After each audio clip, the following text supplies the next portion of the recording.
Hey guys, what's up? In this tutorial we're going to show you and teach you step by step how you can save your website project on Google Sites, for example as a copy on Google Drive in 2026. So let us get started. So navigate to your site project, and what you want to do is, let me go with this untitled site here, click into these three dots in the top right next to publish, and from there select make a copy.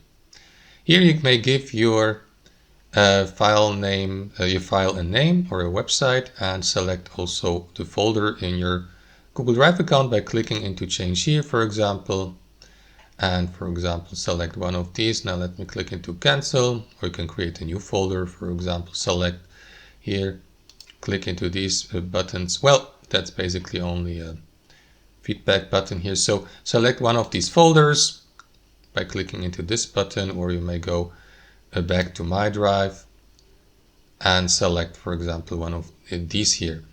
So, or create a new folder. After that, what you want to do, guys, is select what type of content or which part of your page you would like to save, for example the entire site or selected pages. And let me go with the entire site, click into OK, and that is going to save your website project as a copy, as you can see here on Google Sites, as well as on Google Drive in the selected folder. And that's it. Thanks for watching. Have a fantastic day.